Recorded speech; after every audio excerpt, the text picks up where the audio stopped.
Hello, c'est Camille. Bon bah comme vous voyez, hein, je suis toute seule pour cette vidéo, mais c'est pas grave, vous inquiétez pas, on verra mon acolyte Camille dans une prochaine vidéo, il n'y a pas de souci. En fait, si je suis toute seule aujourd'hui, c'est parce que je commence un vlog lecture. Vous voyez dans la barre de description, mais oui, ce sera un vlog lecture de Vicious de V.E. Schwab. Il est dans ma pile à lire du Pumpkin Autumn Challenge, donc c'était l'occasion de le sortir et puis de faire une vidéo un peu différente. Donc je vais essayer de le lire cette semaine. Je sais pas trop combien de temps ça va me prendre, je sais pas si je vais réussir à le lire souvent ou pas, mais j'essaierai de filmer le plus possible et de venir vous dire un peu au fur et à mesure de ma lecture ce que j'en pense. Donc en fait ce livre, je vous montre, c'est la version en VO donc de Vicious. Je l'ai eu à Noël du coup et moi ça fait un petit moment que j'ai envie de le lire, donc là c'était l'occasion avec Pumpkin Autumn Challenge de me lancer. Et puis comme j'avais envie de faire un vlog lecture, Camille elle m'a dit mais j'ai trop envie de te voir lire ce livre. Donc pour lui faire plaisir, j'ai décidé de me lancer et de lire Vicious en VO du coup. Ce livre, je sais pas trop de quoi ça parle. Bon, comme on voit sur la couve, il y a des têtes de mort et tout ça. Donc ça a l'air un peu macabre, je sais pas, un peu gothique peut-être. Je sais qu'il y a deux personnages masculins. C'est tout. Je sais même pas c'est quoi ça. Oh bref, c'est pas grave, ça sera surprise. Moi ça me dérange pas de pas savoir. Bref, ouais. Du coup petite vidéo. Là je vais commencer parce que au final j'ai jamais même fait que j'ai jamais feuilleté. D'habitude j'ai tendance à commencer les livres comme ça, à regarder un peu. Mais là je sais pas du tout. Juste voilà, je vais vous montrer. J'adore les livres qui font comme ça. Voilà, bref. Du coup je commence ce livre et puis je reviens vous en parler. Je pense dans une petite heure, à quelle heure il est? Il est 6h30, donc ouais, je vais lire jusqu'au dîner, je pense. Donc puis voilà, je reviens vers vous. Hello! On se retrouve le lendemain parce que du coup je ne suis pas revenue vers vous hier après ma lecture. Donc j'ai lu je sais plus trop combien de temps et puis après j'ai repris ma lecture avant d'aller me coucher. Et au final du coup je suis rendue au chapitre 10, donc j'ai lu 52 pages. Et j'aime beaucoup pour le moment. En fait je suis super intriguée parce que l'histoire se déroule sur plusieurs plans temporels. En fait il y a une partie qui est dans le passé, donc c'est 10 ans avant, et une partie dans le présent. Et en fait dans cette partie dans le présent il y a aussi des petits flashbacks, genre une semaine avant, 2 jours avant, des choses comme ça. Donc je suis un peu... Voilà, je sais pas ce qui se passe trop dans le présent, je sais pas trop, c'est un peu confus, mais c'est super intriguant parce que déjà, grosse surprise, ça se passe de nos jours. J'étais pas au courant. Je pensais que ça se passait genre 19e ou 20e siècle en fait, genre vraiment aucun rapport. Au moment où il parle d'ordinateur et tout, j'étais là genre mais il y a des ordinateurs. D'accord, aucun rapport. Moi je me voyais vraiment dans un truc dans le passé. Enfin bref. Du coup on suit le personnage de Victor, plus particulièrement parce que j'ai l'impression que c'est plus écrit de son point de vue. Donc ouais, Victor qui est à la fac de médecine, donc dans le passé, donc les périodes qui se passent 10 ans avant. Il est à la fac de médecine avec son ami Eli, Elliot, qu'il a rencontré en fait à la fac parce qu'ils ont partagé je crois un dortoir à un moment. Et en fait c'est devenu un peu son meilleur ami. Mais d'un autre côté, c'est très bizarre leur relation parce que Victor est hyper jaloux de ce que fait Eli. Et c'était vraiment... Je m'énervais contre Victor en fait parce qu'il a un comportement mais exécrable. En fait on est dans ses pensées, donc c'est pas forcément son comportement mais plutôt ce qu'il pense de Eli. Il est hyper jaloux, que ce soit de sa petite copine, que ce soit de ses études. Il est tout le temps en train de l'envier, d'avoir des pensées méchantes envers lui. Alors je comprends pas parce que c'est censé être son meilleur ami, enfin c'est pas trop. Le roman commence quand ils doivent présenter leur projet de thèse, donc le sujet qu'ils vont développer pour leur thèse de médecine. Et Eli propose de travailler sur les EO, donc ce seraient des personnes extraordinaires, des personnes qui auraient des pouvoirs en fait. Et du coup Victor lui il est super jaloux parce qu'il trouve ça trop bien et il se dit mais pourquoi j'ai pas eu l'idée avant lui quoi. Donc il y a comme une rancœur qui commence à naître entre eux partir de ce moment-là, je pense. Et d'un autre côté, on a donc le présent. On apprend que Victor sort de prison. Donc ça, c'est genre c'est le premier chapitre. Ils sont dans un cimetière, donc Victor est dans un cimetière avec une jeune fille. On ne sait pas d'où elle sort, je sais pas qui c'est. On en apprend un petit peu plus après, mais pas tant que ça. Et du coup, on sait qu'il sort de prison, qu'il a été enfermé pendant un moment. Je sais pas s'il a été enfermé pendant 10 ans ou quelque chose comme ça. On sait pas pourquoi, voilà. On sait qu'il est sorti, mais voilà, pas l'air très légal son histoire. Bon, bref. Du coup, ouais. Et il est toujours, apparemment, il est à la recherche de Eli. Donc voilà. Voilà comment commence le roman. Comme je disais, j'ai lu que 50 pages à voir comment ça évolue, mais c'était super bien. J'aime beaucoup l'atmosphère. Et puis j'ai plein de questions là, tout ça sur les EO, les extraordinaires. J'aime beaucoup le personnage de Eli pour le moment. Et Victor, par contre, ça risque d'être compliqué avec lui parce que ben, je l'aime pas, tout simplement. Je sais pas. Ça risque d'être compliqué, surtout s'il est toujours dans dans cette jalousie là. C'est chiant quoi. Après, est-ce qu'on va avoir le point de vue de Eli? Je sais pas. Mais voilà quoi. Au début, ça m'a un petit peu fait penser à Carry On, mais vraiment genre tout au début, quand ils s'entendaient bien en fait. Parce que là, enfin, pas qu'ils s'entendent mal, mais c'est que Victor, il dit pas vraiment ce qu'il ressent. Mais voilà, il en pense pas moins quoi. Donc ouais, ça m'a fait un peu penser à Carry On parce que dans ce livre-là, dans le livre de Rainbow Rowell, c'est pareil, il y a les deux personnages masculins. Au début, ils s'entendent pas trop et en fait, ils se retrouvent à être dans le même dortoir en fait, et puis ils deviennent amis. Donc ça m'a un petit peu fait penser à ça au tout début quoi. Voilà pour mes premières impressions. J'ai très envie de continuer. Bah, je vais continuer là, je pense, encore un petit peu. Je sais pas trop combien de temps je vais lire, mais je vais un peu avancer aujourd'hui. Et ouais, j'ai super hâte. J'ai plein de questions. Pourquoi Victor est en prison?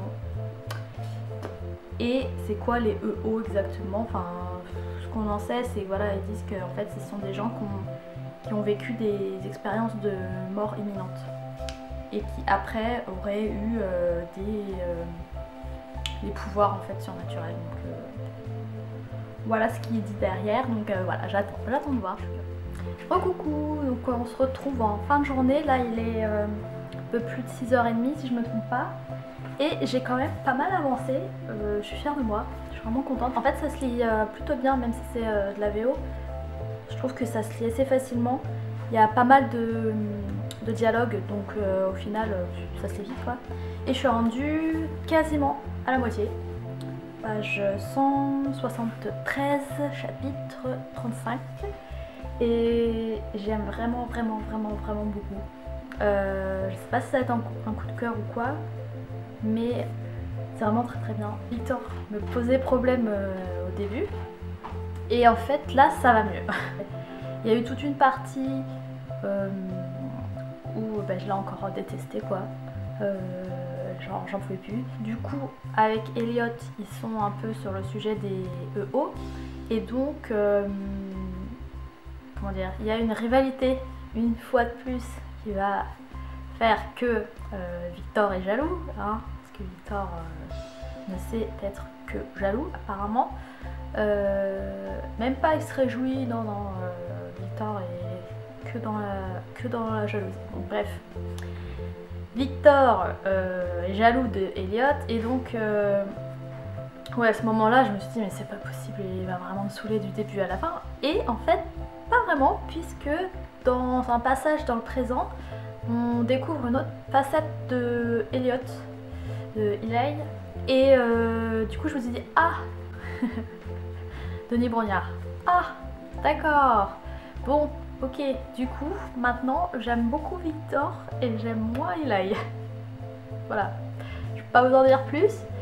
Cela dit, j'ai appris un peu plus à découvrir le personnage de la fillette qu'on découvre dans le premier chapitre.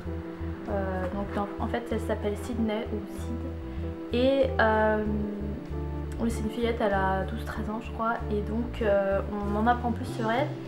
Et j'ai beaucoup aimé tout le passage en fait sur son passé à elle et aussi tous les moments où ils sont, donc il y a elle, Sydney, Victor qui sort de prison et Mitch, si je ne me trompe pas, qui est le co-détenu,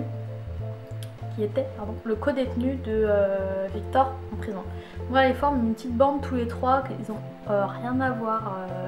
T'as la fillette, t'as Victor et puis t'as Mitch, l'ex-dollar. Donc, mais bon, bref, ça fait une petite bande bien sympathique et j'aime beaucoup suivre en fait, leurs aventures au final. C'est assez sombre hein, quand même, parce que comme je disais, ça parle des expériences de mort imminente. Donc forcément, voilà, quand on parle de la mort, c'est pas toujours joyeux. Et en plus, voilà, il y a des scènes qui sont quand même assez morbides, quoi, et bon, spéciales, mais c'est très bien écrit. J'aime beaucoup la plume, ça se lit très très vite. C'est ouais, le très bel univers et j'ai hâte de continuer parce que comme voilà, il y a encore des blancs entre le passé et le présent. Enfin, il y a des zones qu'on n'a pas encore qui n'ont pas encore été dévoilées par l'auteur. Donc voilà, ça me titille, j'ai envie de savoir. Donc voilà, je pense que je vais continuer ce soir avant d'aller me coucher. Je vais lire encore un peu et puis je viendrai vous en reparler demain. A plus tard. Hello, on se retrouve pour un petit update de ma lecture de Vicious. J'ai pas refait d'update depuis vendredi, je crois, je sais même plus. J'ai pas avancé dans ma lecture, donc je l'ai mis en pause tout le week-end. J'avais pas trop la tête à lire. Mais du coup là j'ai repris et je suis à fond dedans. J'ai presque terminé, il me reste une centaine de pages. Je suis au chapitre 21, donc ça fait il me reste à peu près ça. Moi, cette partie qui est en fait la suite, qui est un extrait de Vengeful, donc en fait il me reste juste ça. Je sais pas si je vais finir aujourd'hui, peut-être demain. Mais ouais, c'est super, j'ai hâte de savoir comment ça va se terminer. Comme il y a un tome 2, je sais que ça va pas se terminer comme j'ai vraiment envie que ça se termine, vu qu'il y a une suite, donc ça présage encore de l'action. J'aime toujours beaucoup le personnage de Victor, comme vous avez dit qu'au début je l'aimais pas, puis après ça allait mieux, puis maintenant j'aime toujours beaucoup. Eli, en fait on apprend mieux à le connaître parce que la deuxième partie du roman est plus centrée sur Eli. Donc il y a deux parties, à peu près à la moitié, et donc cette partie-là on a plus les pensées de Eli. Donc on comprend mieux le pourquoi du comment, le pourquoi de ses actions, etc. Comment est-ce qu'il réfléchit, comment est-ce qu'il voit les choses. C'était très intéressant. Ça lui donne presque un côté plus humain, j'ai envie de dire. Parce que tous, là, ils réalisent qu'ils sont tous plus ou moins monstrueux, cachaient tous un monstre qu'ils avaient en eux. Mais voilà, le fait que ce soit qu'il y ait des EO, bah forcément ça révèle un autre aspect de leur personnalité. Et ça met en lumière en fait leur mauvais côté. Et d'une certaine manière, ça efface un peu l'humanité qu'ils avaient en eux. Donc c'est assez sombre, hein, comme depuis le début je dis que c'est assez sombre. Et puis en même temps, il y a quand même des passages qui sont très touchants. Surtout avec le personnage de Sydney, la fillette. Enfin, je la trouve très touchante dans sa manière de penser. Je trouve qu'elle n'a rien à voir avec les autres personnages. Peut-être parce qu'elle est jeune ou je sais pas, mais elle a peut-être plus d'humanité que les autres et j'aime beaucoup suivre ses pensées en tout cas. Comme là on arrive dans les 100 dernières pages, l'action commence à être assez intense. J'ai du mal à le refermer en fait parce que forcément j'ai envie de continuer, j'ai envie de savoir. Mais en même temps j'ai envie de prendre mon temps et d'apprécier toutes les petites choses, les personnages, l'action, voilà, j'ai envie de prendre mon temps. J'ai déjà mis le tome 2 dans ma wishlist, donc je sais pas trop quand est-ce que je vais l'acheter, je vais voir quand ce sera en promo ou ce sera pas trop cher, je prendrai la suite. J'ai hâte de découvrir aussi les autres livres de cet auteur, j'aime beaucoup sa plume. Ça se lit très très vite et même en VO c'est agréable à lire, donc n'hésitez pas franchement si vous savez pas par quel livre commencer la VO, je pense que celui-ci il est tout à fait accessible.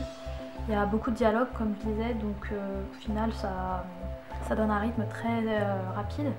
Et l'histoire en elle-même, même s'il y a plusieurs, comme je disais, segments temporels, et au final fur et à mesure tout fait sens entre guillemets, tout se remet bien dans l'ordre.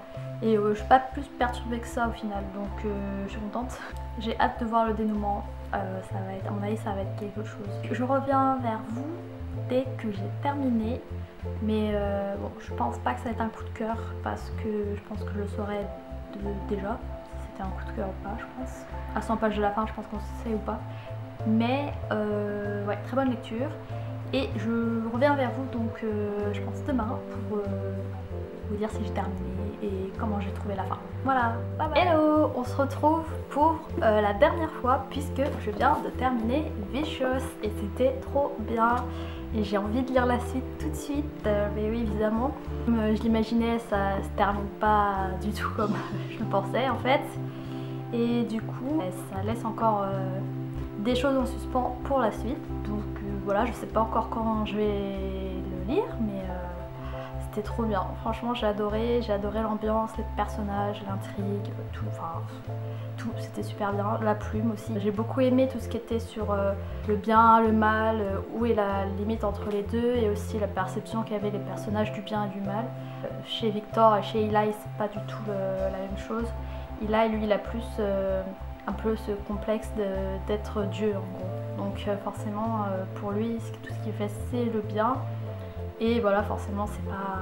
Enfin c'est subjectif mais bon je pense pas que ce soit bien ce qu'il fait même si lui il pense que c'est le cas. Ouais, j'ai beaucoup aimé toute cette atmosphère en fait sombre mais en même temps avec des petites touches d'humanité comme je disais et franchement c'était tip top, très bonne lecture, je vous recommande. C'est pas un coup de cœur mais franchement l'univers était top. Je sais pas pourquoi j'ai mis autant de temps à le lire, ça m'a pris une semaine. Je sais pas, il y avait des moments où j'avais pas envie de lire de la VO, j'avais envie d'un truc un peu plus léger. Mais c'était super bien, voilà, donc je vous le conseille à 1000%, en VO ou en français, peu importe. La suite, le tome 2, donc Vengeful, est sorti, ou va sortir là prochainement, au mois d'octobre. Si jamais vous voulez vous lancer, ben, vous avez déjà le tome 2 voilà, qui va sortir, donc comme ça, pas besoin d'attendre plus longtemps. Et j'espère que ce format vous aura plu, je sais pas, dites-moi dans les commentaires si vous voulez que j'en fasse un autre, parce que j'aimerais lire Strange the Dreamer, qui est aussi dans ma pile à lire du Pumpkin Autumn Challenge, donc en français c'est Le Faiseur de Rêves de Lenny Tyler. Donc du coup, dites-moi, j'essaierai de faire peut-être la semaine prochaine, ce sera ma lecture de la semaine prochaine, donc si ça vous dit, ben, vous me dites ça en commentaire, et puis comme ça, ben, voilà, je verrai. Je sais pas trop quand on se revoit, mais en tout cas, merci d'avoir regardé cette vidéo jusqu'au bout. Je pense qu'elle est un petit peu longue, mais bon, forcément, ça m'a pris une semaine et j'avais pas mal de trucs à vous dire sur ce livre, donc voilà.